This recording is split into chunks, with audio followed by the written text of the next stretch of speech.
a igreja foi de fundamental importância para o desenvolvimento do chamado bairro do Japim.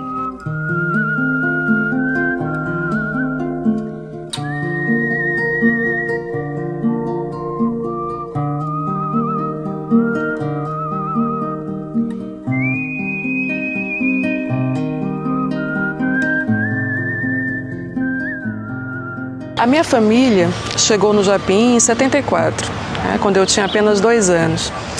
E ao longo da década de 70, o bairro do Japim foi se articulando, foi crescendo aos pouquinhos. E eu, como trabalho com a história da igreja, estou produzindo agora uma obra exatamente sobre a vida da comunidade, sobre a história da igreja do Japim e do primeiro pároco.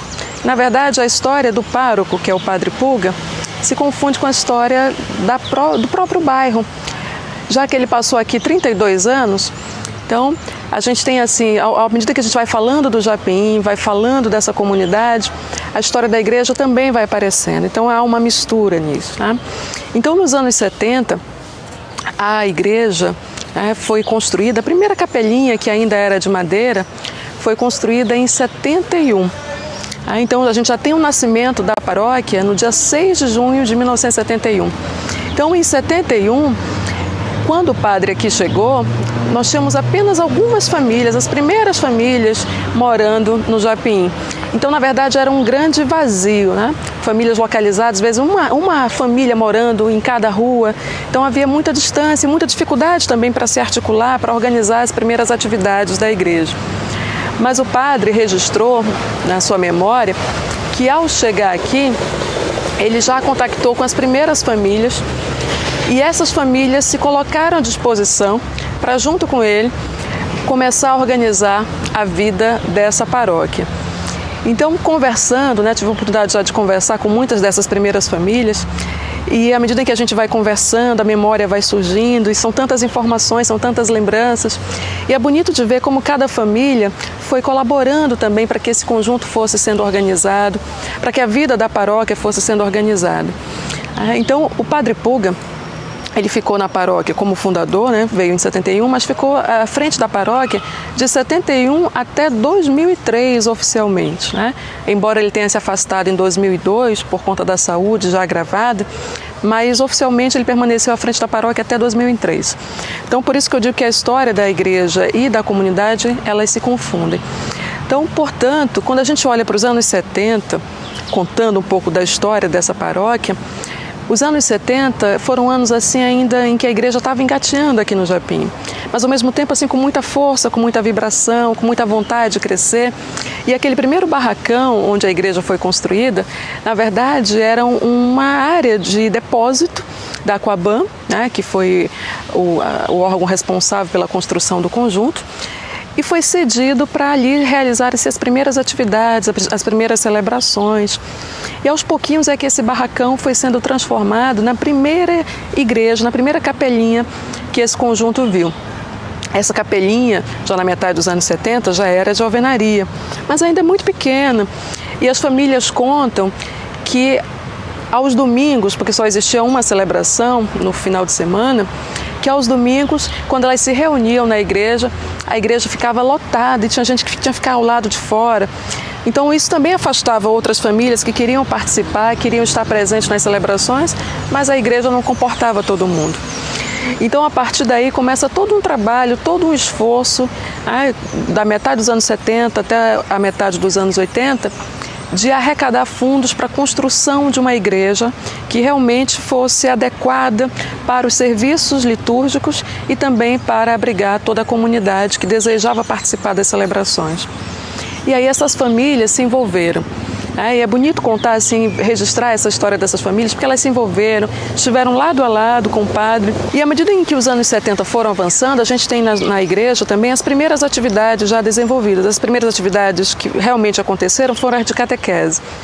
E nas catequeses que eram realizadas dentro da própria igreja, quem auxiliava o padre eram as senhoras dessas primeiras famílias. Nós não tínhamos ainda catequistas permanentes, um grupo de jovens atuante ainda na igreja. Então, todas as atividades que eram realizadas pelas senhoras e pelos seus maridos também. E à medida que a gente foi avançando, é que os filhos já foram se envolvendo. Então, quando a gente vira dos anos 70 para 80, muita coisa se intensificou. A vida do próprio conjunto começa a se intensificar. A gente já tinha um conjunto realmente mais habitado, mais cheio de casas, de moradores, promovendo atividades diversas, intensificando a vida do bairro. E, por sua vez, também a vida da igreja começou a se intensificar. Então, nos anos 80, em 1983, a pedra fundamental da igreja finalmente foi lançada. Aí a gente pode perguntar por que demorou tanto tempo, né? Exatamente porque, como o barracão pertencia à Aquaban, levou muitos anos para que fosse regularizado o terreno da igreja, para que realmente aquele terreno pudesse ser da igreja.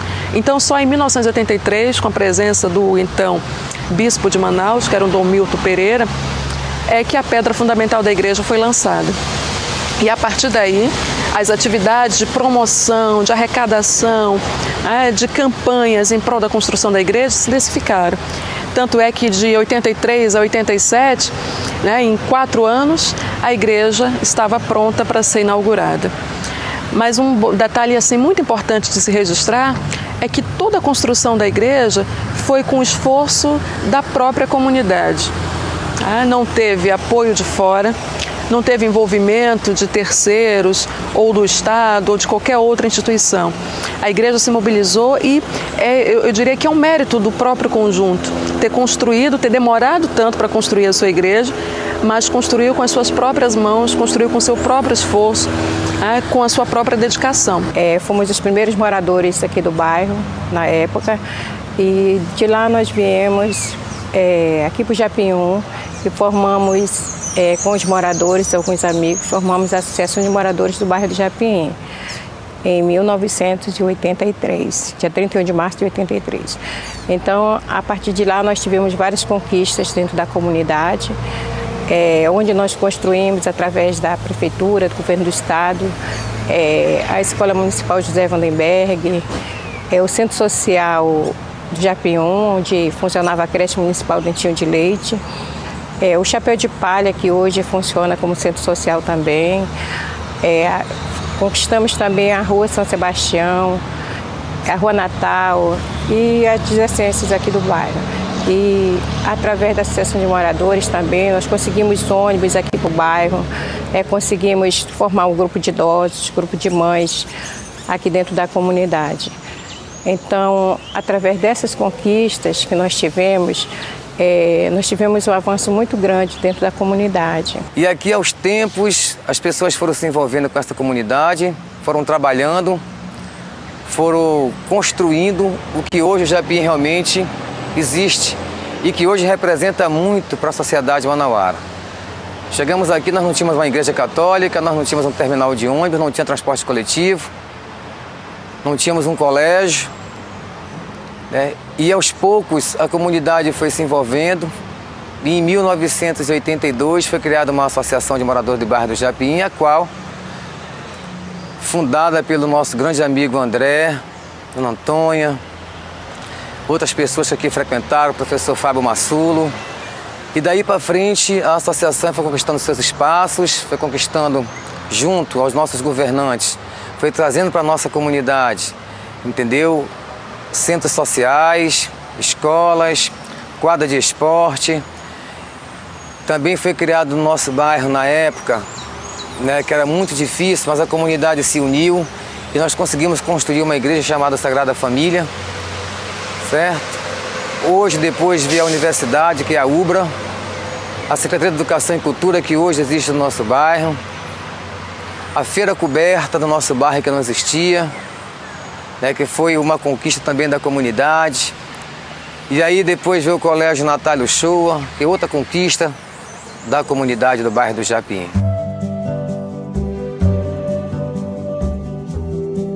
O Japim passou por muitas transformações sociais, culturais e de infraestrutura.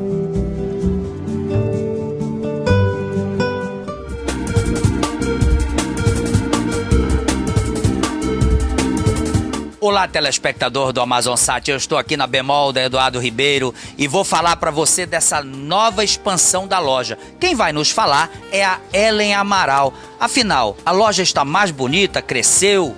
É verdade, Abranha. A nossa loja ela cresceu atualmente cerca de 714 metros quadrados. E nós ficamos com uma área somente de vendas de 3.600 metros quadrados. Ou seja, nossa loja está mais ampla, mais bonita, o nosso layout está bem mais agradável do que era antes.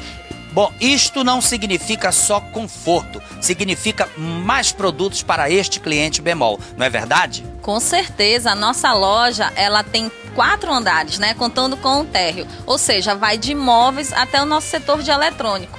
Além dessa expansão, nós temos o cartão Bemol, que é outra facilidade impressionante aos clientes Bemol. É verdade, o nosso cartão ele é inteiramente grátis. O cliente pode vir na loja com os seus documentos, munido de todos os seus documentos, e é muito rápido e fácil. Sai na hora, né? O cliente foi aprovado ou não, ele recebe seu cartão na hora e já pode sair da loja com compras. Tem outra coisa bem legal no cartão Bemol, você pode indicar. Você tem um amigo que queira indicar para ter o nosso cartão, vem até a loja, traga seu amigo e você ganha pontuação. Como essa pontuação indicou um amigo, você ganha pontuação que pode retirar em bônus. E o bônus também você pode retirar em compras. A cada R$1 em compras, você ganha 1 ponto. Inteirou 3.000, dependendo da sua pedra de cliente, né? Você resgata diretamente no caixa, pagando prestação, realizando novas compras conosco. Então, o cartão Bemol é assim uma facilidade muito boa para o cliente que quer adquirir os novos produtos da loja. Então você já sabe, com tanta facilidade, a Bemol é a sua melhor escolha.